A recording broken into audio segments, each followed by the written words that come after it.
Hey, it's another episode of Before You Buy. I'm Falcon. I am going to bring you some gameplay, some insight, and maybe a couple of laughs. Games are not a cheap investment, so it's always good to get some extra impressions before you make that decision. Today, of course, we are taking a look at the brand new Life is Strange prequel, Life is Strange Before the Storm, Episode 1. And before we get into it, it's important to say this is a slightly different game, given it does not have the mechanics of the ability to go back in time every time something doesn't go the way you want it to. So it's kind of different in an inherent way, but it's still very good, and I would almost even say as good as the previous ones. Obviously, we don't know where it goes. It is a single episode of a 3-episode arc, but there's a lot to like. There's a few things that I have issues with, but not anything specific. It's more tonal in nature, but we can talk about that in a minute. The game puts you in the shoes of Chloe Price, which you know from the original Life is Strange game as Max's best friend. Max, however, has moved to a different city, isn't talking to her on the phone or any other way. They're just not having much of a relationship, and it's not really the focus of what's going on. I mean, it does provide a bit of context that does help you know where she is mentally, but there is quite a bit that does that as well. Her father died 2 years before the game starts. She's not particularly happy with who her mom is currently with, and like I said, she's best friendless. Given the fact this is essentially the first act of a 3-act play, it kind of amazed me how quickly they got into things, and because of that, I'm kind of attempting to do everything I can not to spoil anything, but it actually kind of hits the ground running story-wise, which surprised me. This very easily could have been an episode that was entirely filled with exposition, telling you what's going on, and in some respects it is, but it really moves along in a surprising fashion, and I think that that's a positive. Now, there isn't a sci-fi element of this game. That is the thing that you have to understand that changes it fundamentally from the first. This is a character story. This is about setting up the environment that Max sort of walked into, helping you understand Chloe and helping you understand the school they went to, the dynamics at play. In the original Life is Strange, Chloe was a very, very nihilistic, sort of cynical, negative kind of character that really didn't want anything to do with a lot of how things go in the world. And even though we haven't gotten all the way through the story, it seems a lot more interesting to think about because there's a lot of context going on. We do know what happened to Chloe in the first game. That means a lot of the story arc is kind of predetermined, so as we go through it, it's kind of like even the happy moments are like, oh no, that's not good. Again, attempting to keep it as spoiler-free as possible. Now, they handle everything really, really well. It's a game that has very well-developed characters, their relationship makes perfect sense, and it feels real, which is very good for a video game relationship where you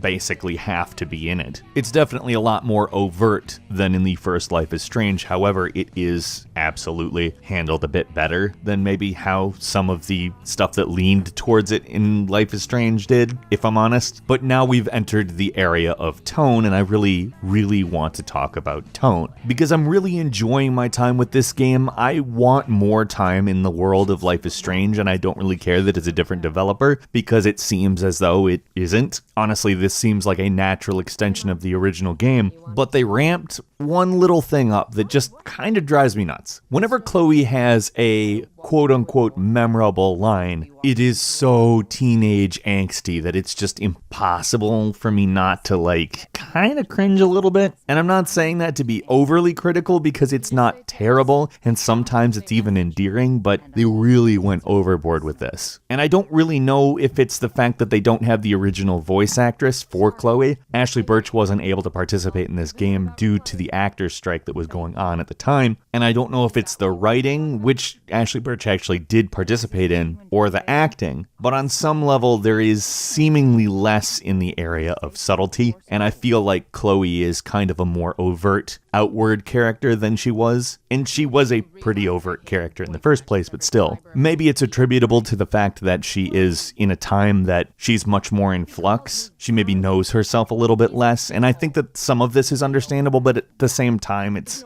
definitely noticeably overplayed. Now, that being said, I'm not railing against that. I don't think that that is some reason not to play the game. It's all in all very minor, but I didn't want to not say anything about it. So on to the positive. of. Chloe has a sort of power. I don't want to say it's a power, but it's something that sort of lets you have input on what's going on. It works mechanically kind of similar in that it gives you a sort of risk-reward means to have some influence on the conversation. You can push the conversation a certain way or pull back on certain other points. This is basically a dialogue puzzle, if that makes any sense. They call it backtalk, and it essentially shows up anytime Chloe is in a conversation with somebody who could be persuaded of something. It ranges from insults to cleverness, but generally it's kind of an interesting way of doing things. It goes above just simply choosing responses, and for some people that will be good, and some people might not love it, but it's not something that's really going to get in anybody's way. It's optional, you don't have to do it, and failure isn't really met with dire consequences. I personally like it, I like using it, I think it's fun, I think it's a little thing that breaks up areas of the game and makes you feel as though you have a little bit more part in what's going on, and I like that. Ultimately, I'll say this, if you didn't like the original Life is Strange, I don't think you're going to like this, but if you maybe didn't play the original Life is Strange, not because of the aesthetic, just because you never got around to it, or you really liked the original Life is Strange, this is probably something that you'll like. It's a good adventure game, and it is actually very emotional. It does a very good job of finding the human center to a lot of very, well, tense situations, moments, and the general confusion of growing up in today's world, especially for someone who feels very alienated from everyone who is around her due to developments in their own life, from losing important people in her life to sort of realizing and understanding her own sexuality, for instance. This is a person who isn't just automatically slotted into society by just not trying. I like stories like that. I like seeing the underdog having to figure out their own world. However, one of the things that makes it particularly sad is if you know where it goes, which would mean if you've played the other game. Speaking of, you don't actually have to have played Life is Strange to enjoy this, I think. Thus far, it does actually seem a lot like it's going to be a full self-contained story that pretty much stands on its own. At least that's where we are right now. Obviously, that could change if the second episode isn't as good as the first, but